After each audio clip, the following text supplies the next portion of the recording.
Gimel, right? Yes. We're after Gimel. Daled.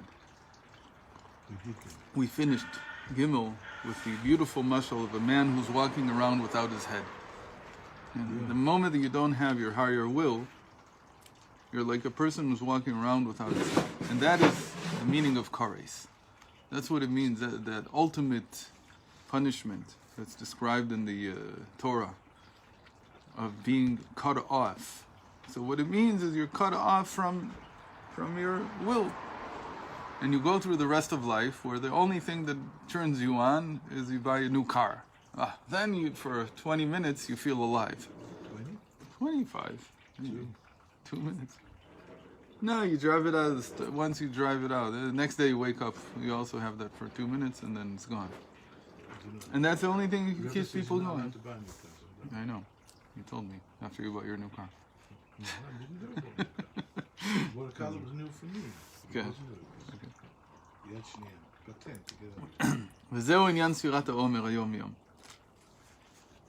And this is actually what we also do during Sfiras HaOmer.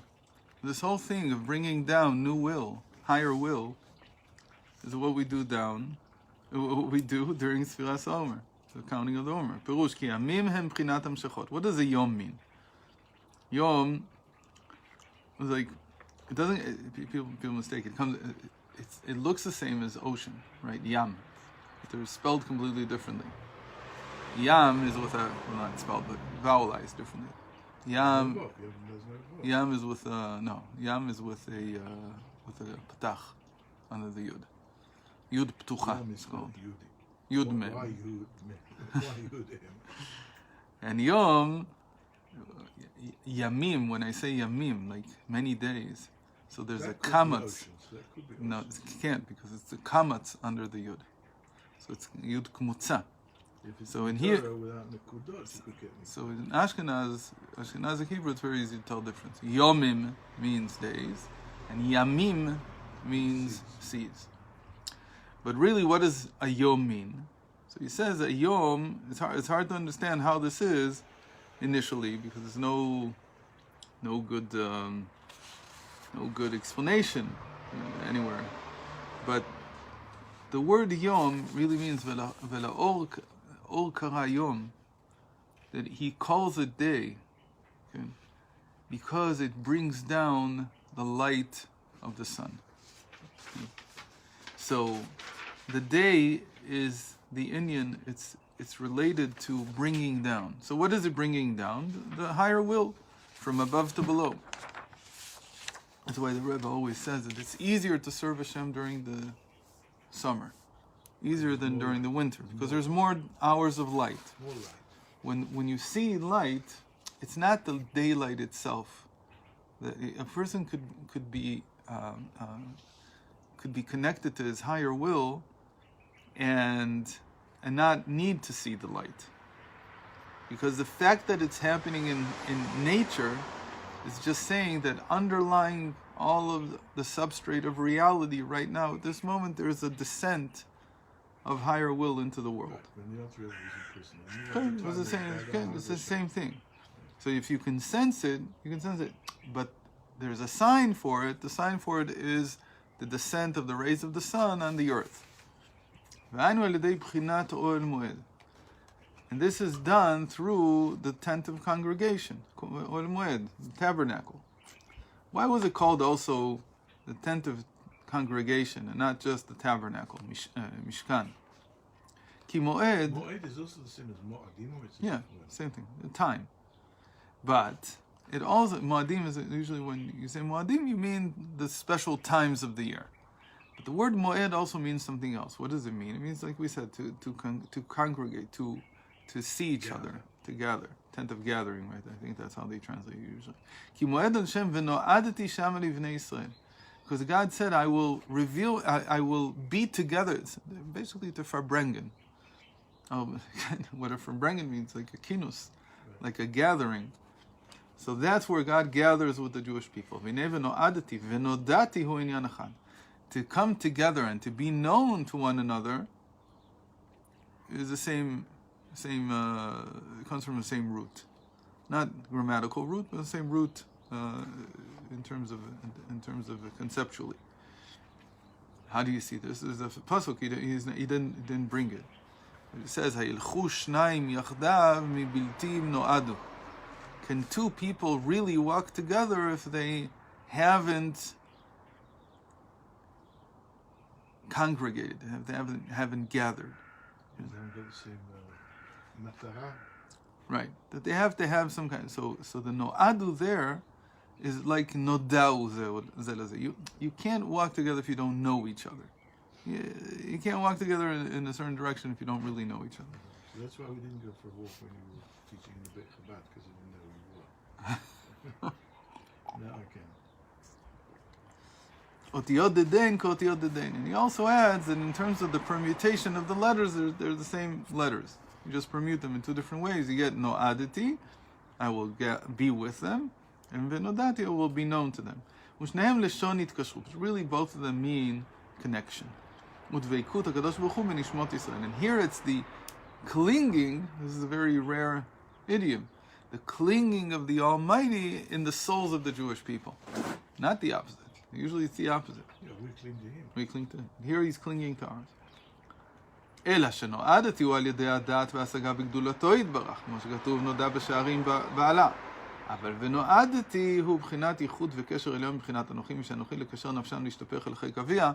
The difference is, ונועדתי, I will be known, is when you can know something. So it's the lower levels. But sorry, that's nodati. And no'adati, I will gather with them, is with the higher aspect. The one that we said yesterday was the higher will. I am what I anochi misha anochi. I am who I am. That's why it says in Hashem's tefillah, right. In Hashem's tefillah, it says he exalts the Jewish people. אך אי אפשר להמשיך ולהעיר על נפשם בהתגלות ממש או בחינה זו, כי אם על ידי בחינת אוהל ומשכן. But still, it can't be done outside. It has to be done in a vessel. And the vessel is the tent of the gathering. The vessel is the tabernacle. She'uma shekatuv v'chastiv v'lo arpen. When Shir Hashirim describes it as, I will cling to him, I won't let him go. Ad shebeiti vel beiti mi vel chador orati. Until I bring him to the house of my mother and to the chamber of my birth, or of the one who birthed me. Beiti mi zot Torah shebichtav. The house of my mother is the written Torah. And the chamber of the one who birthed me is the oral Torah. What's the idea here?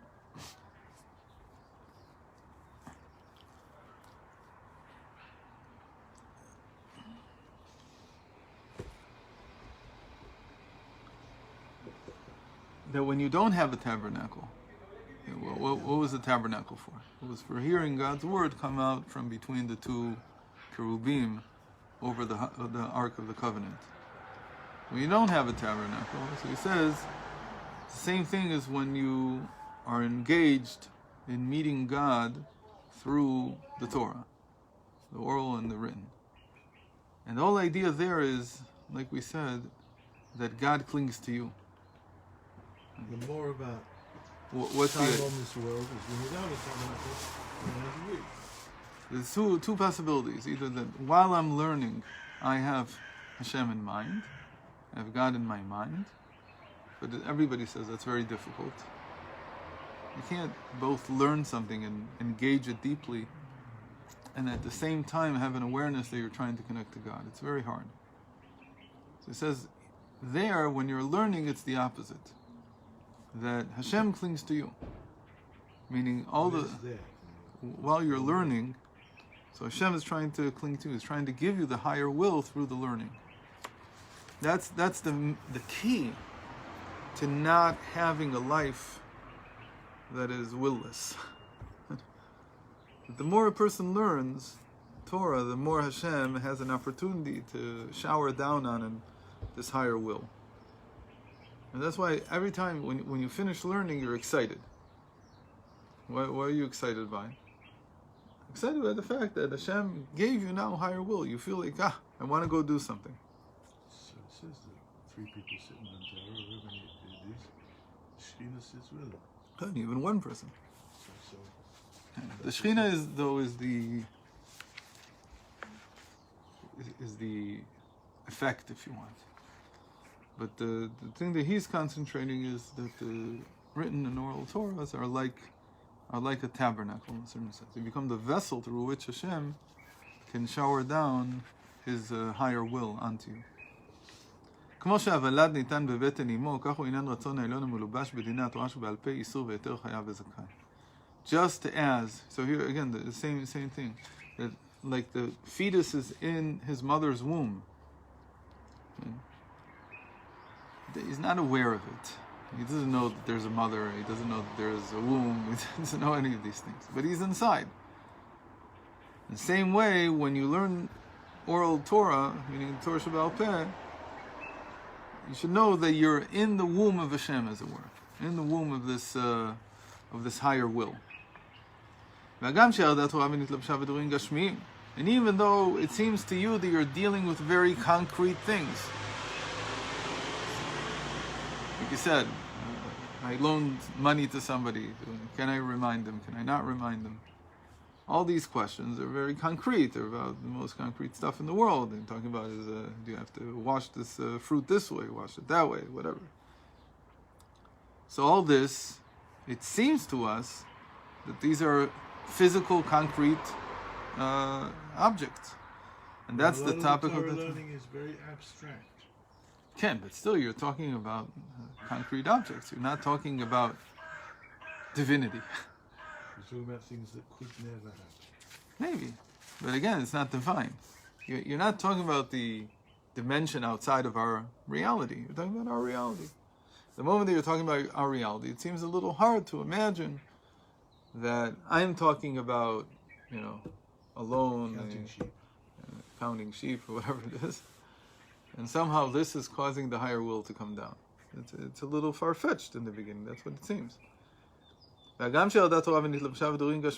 though the Torah has come down and cloaked itself in physical objects and the discussion of physical objects, you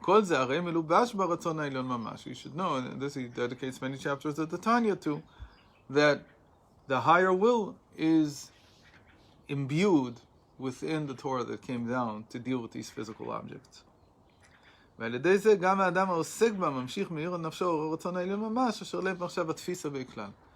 so, the person who's engaged in learning this oral Torah, the Torah Sheba'al Peh, he is receiving through, even though again it's the vestment of the Torah in these physical objects, he's receiving the higher will with it. He doesn't give here a longer explanation, but it was explained in the Tanya. Also, I don't remember the whole explanation right now. Stop. You said yesterday and the day before, we're supposed to take our own will and tell it so that we can be kashur to the higher will of Hashem. So we have to get to the higher will. What's on earlier? Not our own private. Right. Now you're telling me that if we do Torah mitzvah, so Hashem's higher will comes down. I thought the idea is that we're supposed to be going up. You're mevatel your doubt when you learn Torah Sheba'al Peh. You nullify your opinion. If Hashem comes down on you, then he's basically like holding the mountain over your head. If Hashem comes down on you, you don't have any choice. So yesterday he said it in the sense of just you need to nullify it yourself. Here he's saying what you actually need to do. By learning, I said that's the derech by which. it's one of the derechim. It'll go again. He said the original was that when he gave the Torah itself, and every you can even hear it in the way that Chazal said it. Chazal said, "Al kol dibur v'dibur parcha nishmatam." That with every utterance, their soul departed, meaning they reached the state of total nullification. Why in every utterance? Every utterance is something new. Torah Sheba'al Peh. When you speak of dibur, you're saying that when Hashem spoke, not when he wrote the letters of the Ten Commandments, when he spoke them. So I hear from that there is a special affinity to speech. Be careful what you say. אך שצריך האדם לתת עצות בנפשו שלא יישאר למטה. Still, even though you're being showered from above by the higher will, Hashem's higher will. But you may remain connected to the concrete. You never go beyond it.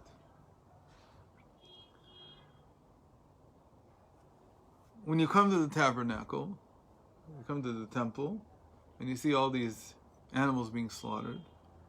So, unfortunately, the people will say, it's a chutzpah Israelis will say this, because they want to, on the one hand they want to mock, on the other hand, the truth is they don't understand anything better. So they say, oh, we heard that on the Temple Mount there was a really good bistro, or bistro, I don't know how you say it. Yeah. You don't know what a bistro is? Yeah, but I never heard anybody say so. Yeah, that's the way they mock it. Meaning, what was it here? It was a slaughterhouse and they ate good meat. First of all, I don't think you're allowed to eat barbecued meat in the temple. I think it all has to be cooked. That's first of all. So it wasn't like a bistro. Nobody smoked the meat, and nobody. It was cooked in a vessel. The way that the only time that you eat anything, as far as I remember, that's roasted, is Erev Pesach. All the meat was cooked, and obviously it's a different taste altogether, and it's a different civility. It's a whole different level of food. But that's just technically, just because they don't know anything.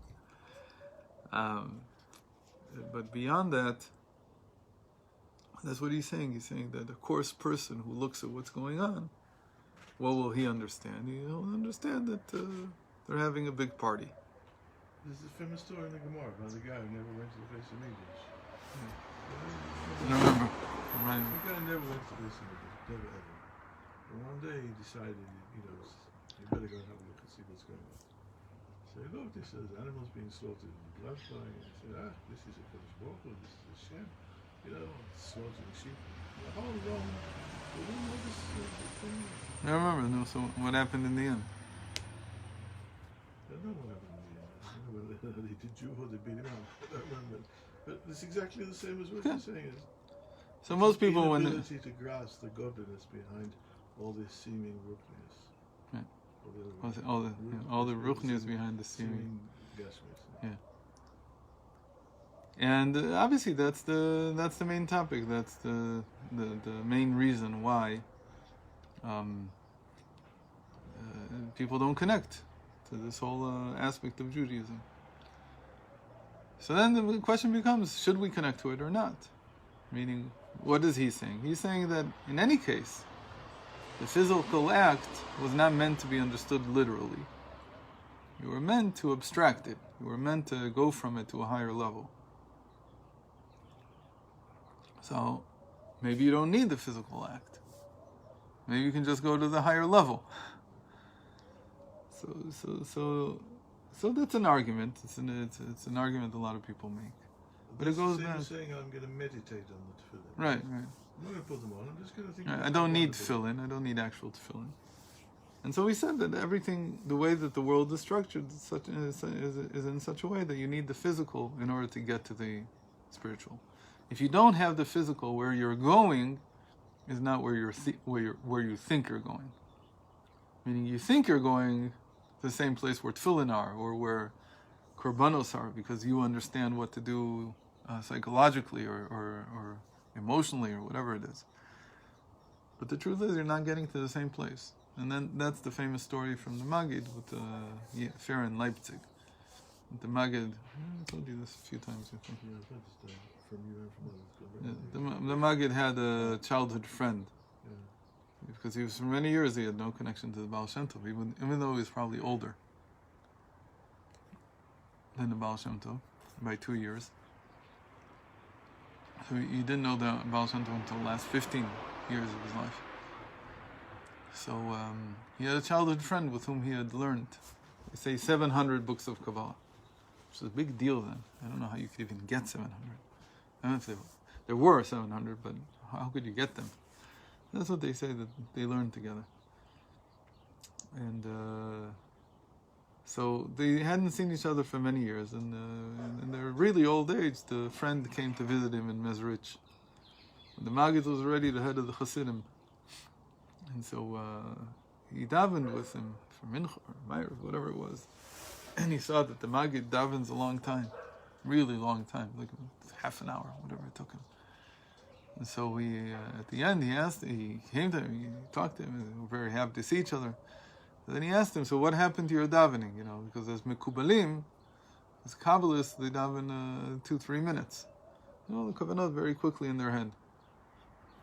So the Maggid didn't answer, and he told him, so what do you do now? How do you make a living? So he says, I still go to the fair in Leipzig.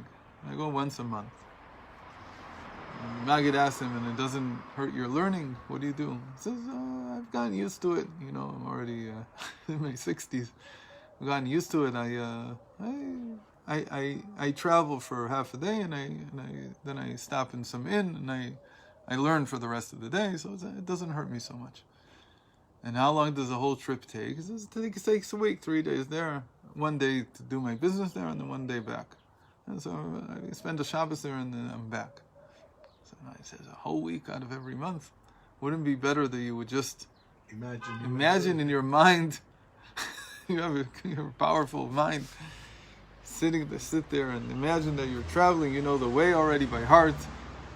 Imagine that you're doing the business, and imagine coming back, and you could probably do it in 5 minutes.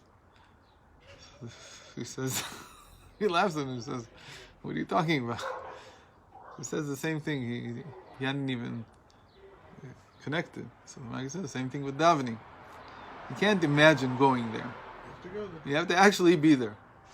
So all these kavanos that you have, all these deep spiritual meditations that you have during prayer, they only describe where you need to go in your heart, where you need to be placed in your mind.